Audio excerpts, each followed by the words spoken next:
ये कहानी है न्याय के उस सबसे बड़े मंदिर की जहां रोज हजारों लोगों की किस्मत के फैसले लिखे जाते हैं। लेकिन इस बार फैसला किसी मुकदमे का नहीं बल्कि उन शब्दों का था जो देश की सर्वोच्च अदालत के सबसे बड़े ओहदे से निकले थे।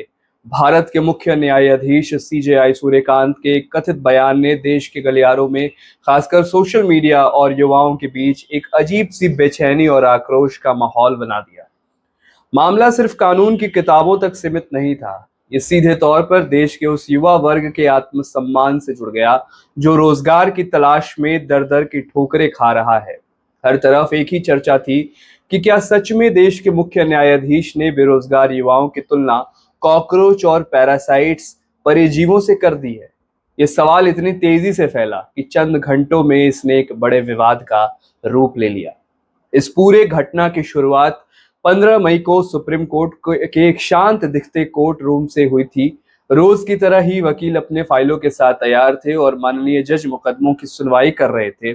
इसी दौरान एक ऐसी याचिका सामने आई जिसने माहौल को पूरी तरह बदल दिया।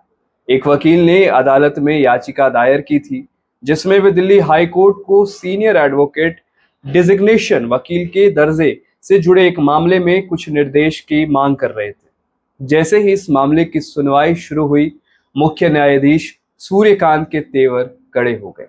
वो इस तरह की याचिकाओं को लेकर बेहद नाराज दिखाई दे रहे थे क्योंकि उनके अनुसार यह अदालत के कीमती समय को बर्बाद करने जैसा था।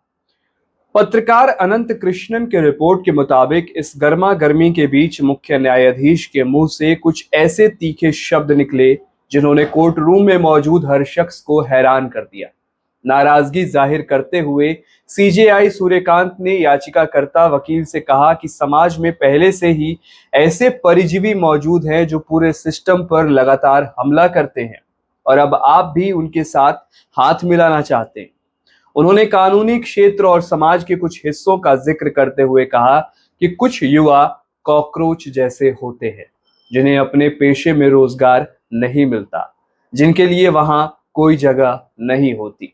वे आगे बोले कि जब उन्हें वकालत या अपने मूल पेशे में काम नहीं मिलता तो उनमें से कुछ लोग मीडिया का हिस्सा बन जाते हैं, यानी कुछ लोग पत्रकार बन जाते हैं, कुछ लोग सोशल मीडिया पर सक्रिय हो जाते हैं, कुछ लोग आरटीआई एक्टिविस्ट बन जाते हैं, तो कुछ अलग अलग तरह के सामाजिक कार्यकर्ता बनकर खड़े हो जाते हैं।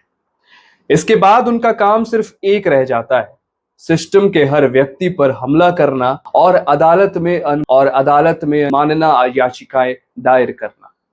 मुख्य न्यायाधीश की ये टिप्पणी कानून की चौखट को पार कर सीधे समाज के ताने बाने पर जा लगी। इस तीखी टिप्पणी के बाद कोर्ट रूम में सन्नाटा पसर गया। याचिकाकर्ताओं के वकील को भी अपनी गलती का एहसास हुआ और उन्होंने तुरंत अदालत से माफी मांगी। इसके साथ ही उन्होंने अपनी याचिका को बिना शर्त वापस लेने की अनुमति मांगी, जिसे अदालत ने स्वीकार कर लिया। कानूनी तौर पर तो ये केस खत्म हो गया, लेकिन कोर्ट रूम की चार दीवारी के भीतर जो शब्द गूंजे थे वो वहां थमने वाले नहीं थे। वहां मौजूद पत्रकारों ने मौखिक टिप्पणियों को डायरी में दर्ज किया और जैसे ही ये खबरें मुख्य धारा की मीडिया और डिजिटल प्लेटफॉर्म पर पब्लिश हुई, पूरे देश में भूचाल सा आ गया।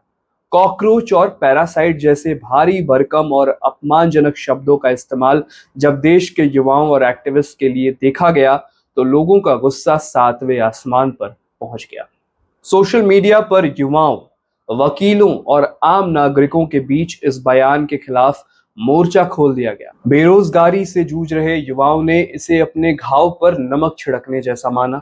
लोगों का कहना है कि देश में रोजगार की भारी कमी है। डिग्रियां लेकर युवा सालों साल भटक रहे हैं और ऐसे में जब न्यायपालिका के शीर्ष पर बैठे व्यक्ति उन्हें प्रोत्साहित करने के बजाय कॉकरोच कहेंगे तो वे न्याय की उम्मीद किससे करेंगे। सोशल मीडिया पर मीम्स, तीखी प्रतिक्रियाएं और आलोचनाओं की बाढ़ आ गई है। आरटीआई कार्यकर्ताओं और स्वतंत्र पत्रकारों ने भी इस पर गहरी आपत्ति जताई है और कहा है कि सिस्टम में पारदर्शिता लाने वाले को इस तरह की लांछित करना लोकतंत्र के चौथे स्तंभ और नागरिक अधिकारों का अपमान। विवाद का ये बवंडर इतना बड़ा हो चुका था कि इसे अनदेखा करना खुद मुख्य न्यायाधीश के लिए भी संभव नहीं था। न्यायपालिका की साख और युवाओं के गुस्से को शांत करने के लिए महज 24 घंटे के भीतर यानी 16 मई को सीजेआई सूर्यकांत को खुद सामने आकर एक विस्तृत स्पष्टीकरण जारी करना पड़ा। पत्रकार देवायन रॉय की रिपोर्ट के मुताबिक मुख्य न्यायाधीश ने साफ तौर पर कहा कि मीडिया के एक हिस्से ने उनके बयानों को पूरी तरह तोड़ मरोड़ कर संदर्भ से बाहर आउट ऑफ कॉन्टेक्स्ट पेश किया है। उन्होंने जाहिर किया कि मीडिया इन रिपोर्ट से उन्हें व्यक्तिगत तौर पर बहुत गहरा दुख पहुंचा है, क्योंकि इनका इरादा मुख्य न्यायाधीश का इरादा कभी भी देश के ईमानदार युवाओं को आहत करने का नहीं था। अपने स्पष्टीकरण में मुख्य न्यायाधीश सूर्यकांत ने उस दिन की पूरी स्थिति को साफ करने की कोशिश की। उन्होंने कहा कि उनकी नाराजगी देश के बेरोजगार युवाओं के खिलाफ नहीं है, बल्कि उन लोगों के खिलाफ है जो फर्जी और जाली डिग्रियों के सहारे वकालत जैसे बेहद सम्मानित पेशे में घुस गए हैं। उन्होंने चिंता जताते हुए कहा कि दिल्ली और देश के अन्य हिस्सों में फर्जी लॉ डिग्रियों की बाढ़ आ गई है, जिसकी जांच वे सीबीआई से कराना चाहते हैं, क्योंकि सीजेआई के मुताबिक उनकी टिप्पणी उन जालसाजों पर थी जो फर्जी डिग्री लेकर आते हैं, काम न मिलने पर मीडिया, सोशल मीडिया और आरटीआई एक्टिविज्म का चोला ओढ़ लेते हैं और फिर पूरे सिस्टम को ब्लैकमेल या बदनाम करने की कोशिश करते हैं। उनके अनुसार पैरासाइट और कॉकरोच शब्द इन्हीं जालसाजों और फर्जी डिग्री धारकों के लिए था, न कि मेहनत कर रहे युवाओं के लिए। इस पर आपके क्या विचार हैं, हमें कमेंट बॉक्स में जरूर बताइएगा। विचार लाइव देख रहे थे आप, मेरा नाम है विकास सिंह। धन्यवाद।